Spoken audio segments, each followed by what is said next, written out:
Fils d'Afrique, la Côte d'Ivoire te dit merci, Gagagnon. Barou pour tout tenir la loyauté, faites chaîne à l'ignon. Ayo, Barou, c'est pour nous. La Côte d'Ivoire comme sur toi, l'Afrique espère en toi, c'est pour nous. Barou, c'est pour nous. Gbagbo Ayo, président Gbagbo Ayo. Bonsoir les amis. Dernière vidéo avant d'aller dormir. Ou bien, bon, je vous avais annoncé il y a quelques semaines de cela que maman Simone Évêque Gbagbo devait sortir son livre aujourd'hui.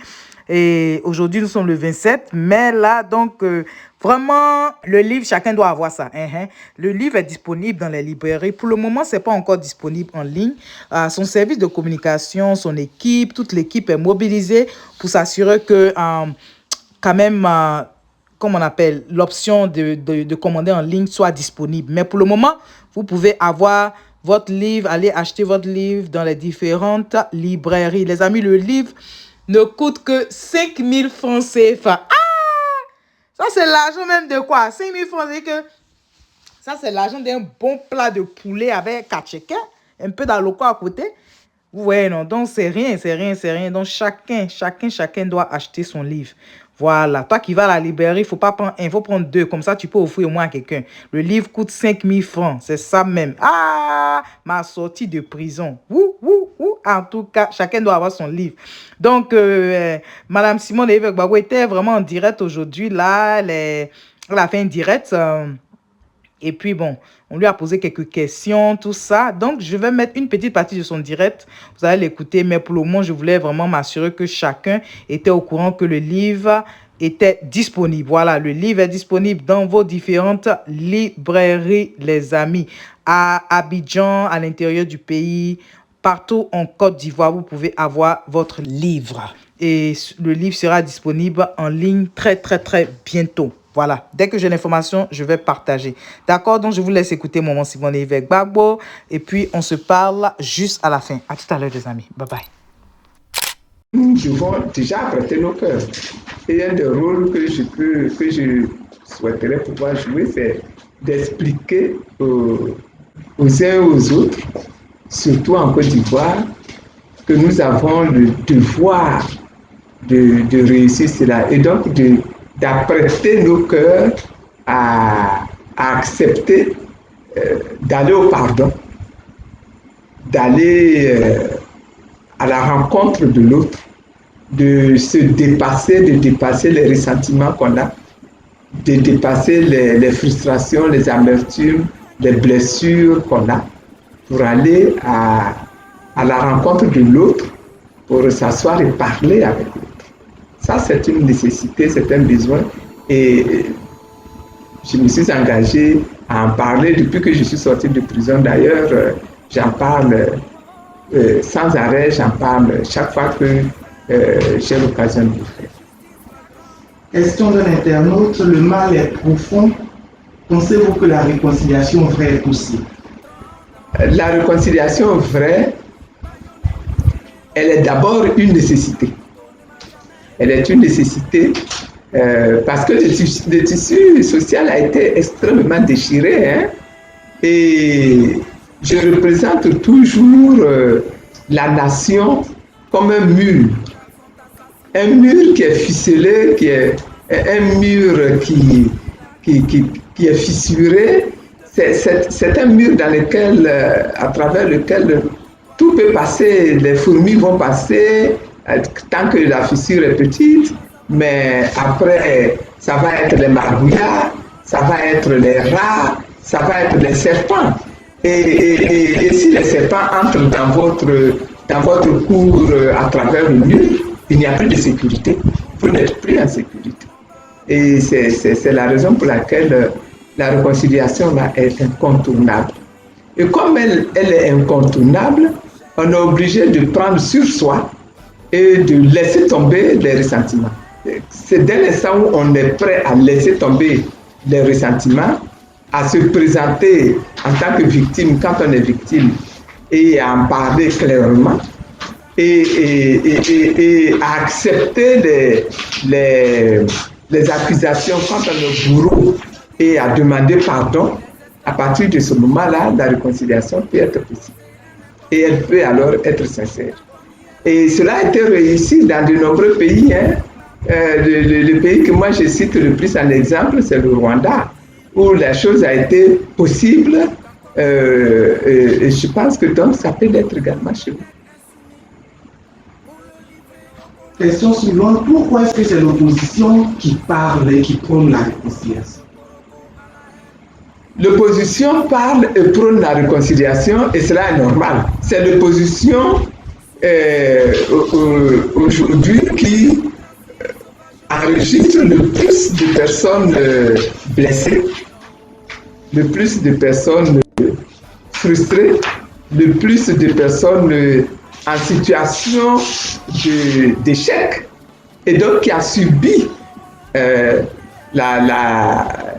ce qu'elle considère comme l'agression des frères d'hier. Et donc, c'est elle qui va en parler le plus, parce que c'est elle qui est en situation d'attente, en quête, n'est-ce pas, de cette paix-là qui est nécessaire à la vie humaine dans une société. Selon vous, la réconciliation est-elle possible avant 2025? En petit. Je ne fixe pas de date à la réconciliation. Je dis que c'est un processus dans lequel il faut s'engager sincèrement. Si on le réussit en 1 an, c'est tant mieux. Si ça doit nécessiter 2 ans, ou 3 ans, ou 4 ans, ou 5 ans, dans certains pays, hein, vous savez, pour réussir la réconciliation, ils ont mis plus de 10 ans. Hein? Ils ont mis plus de 10 ans pour réussir la réconciliation. Et donc, pour moi, je ne pose pas de problème en termes de on va le réussir cette année, on va le réussir demain. Ce que je souhaite, c'est qu'on y entre, on s'y engage et on y travaille concrètement. Le reste, bon, avec l'aide de Dieu et avec l'aide et la sagesse des hommes, on pourra réussir ces défis-là. Question d'un internaute, pouvons-nous aller à la réconciliation à n'importe quel prix? Nous devons aller à la réconciliation. Et pour y aller, nous allons être obligés de renoncer à beaucoup de choses. Nous allons être obligés de surmonter beaucoup d'amertume et nous allons devoir accepter d'abandonner beaucoup de nos récriminations. Voilà. Donc nous devons aller à la réconciliation. Le prix à payer, il va être grand. Hein? Et le prix à payer, il va être grand. On ne peut pas le quantifier. On ne peut pas aujourd'hui dire que bon, il va me coûter ci, il va me coûter ça. Il faut d'abord accepter d'aller à la réconciliation. Mais quand je dis aller à la réconciliation, cela ne signifie pas que je me couche devant l'autre que je considère comme un vainqueur. C'est pas ça que je dis, moi. Hein.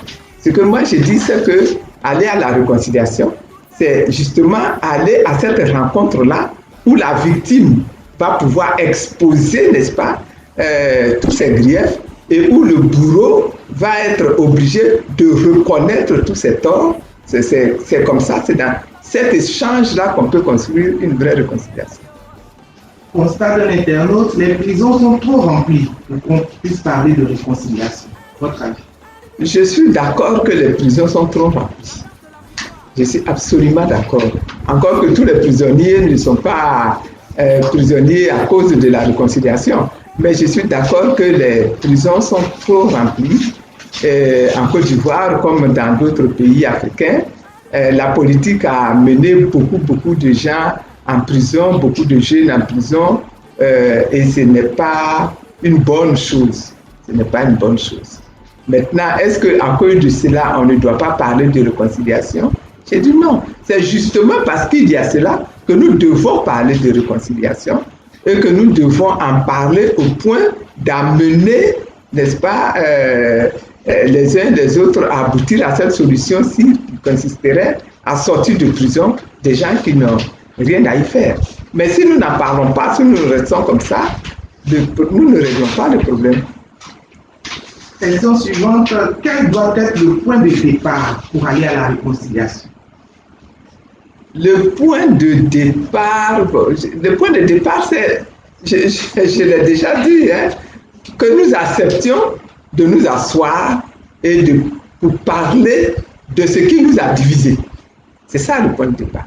Que nous acceptions de nous asseoir pour parler de ce qui nous a divisés et qui continue de nous diviser et qui n'est pas juste. Parce que nous sommes une nation.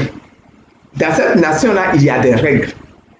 Il y a des institutions, il y a des règles que nous devions respecter, que nous n'avons pas toujours respectées et qui ont amené les conflits, les troubles que nous vivons aujourd'hui, les divisions, les désaccords que nous vivons aujourd'hui. Que nous asseyions, hein, que nous nous asseyions pour en parler et pour chercher ensemble des solutions. Ce n'est pas un problème qui concerne uniquement les politiques que la réconciliation. Ce n'est pas un problème qui ne concerne que les politiques. Toute la société est concernée. Les chefs traditionnels sont concernés. Les leaders religieux sont concernés. Les leaders des associations civiles sont concernés. Les pères de famille sont concernés. La réconciliation, là, est une activité qui doit mobiliser tous azimuts dans tous les secteurs. Question de l'internaute encore, que pensez-vous du ministère de la Réconciliation dans ce processus? Bon, on va couper. On va couper la partie là. C'est que si vous voulez écouter tout, non. Vous voulez réécouter tout. Allez sur la page de Maman Simone Évêque Gbagbo. Elle a son compte Facebook Simone Évêque Gbagbo, ainsi que son compte YouTube. Sa page YouTube, sa chaîne, c'est Simone Évêque Gbagbo. Tout simplement. Donc, si vous voulez regarder vraiment jusqu'à la fin, regarder en intégralité, vous pouvez aller là-bas. Nous, on va s'arrêter ici pour le moment. Il est temps de se coucher, les amis. Il est déjà presque 23h GMT, les amis. Donc, nous allons aller nous coucher. Et bon réveil à vous. On se parle tout à l'heure. Pour ceux qui ne dorment pas, je serai encore disponible. Là, on va répondre, on va causer un peu. Et puis, bon, on va se parler demain pour ceux qui sont déjà couchés. D'accord? Donc, vraiment que Dieu continue de vous bénir. Si vous êtes nouveau ici, merci d'être là. Bonne arrivée. Et merci beaucoup aux anciens. Et que Dieu, je dis bien Dieu, continue de vous bénir pour tout ce que vous faites. Vraiment, pour cette chaîne, pour tout ce que vous faites pour vos différentes familles, pour tout ce que vous faites pour la Côte d'Ivoire. OK? Vraiment que Dieu vous bénisse. On se dit à tout à l'heure ou alors à demain. Bye bye les amis. Bye. L'ambassadeur Taboudou de Salio. Le jeune bananier ne t'a jamais oublié. Est-ce qu'il peut t'oublier même?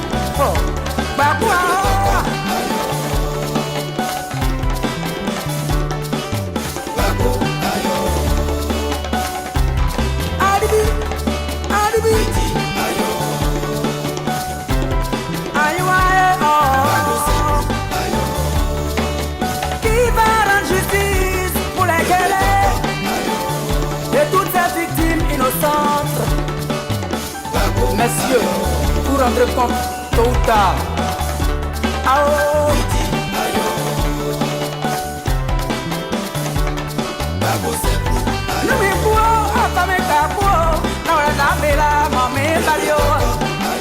Baru kudu bekenyo.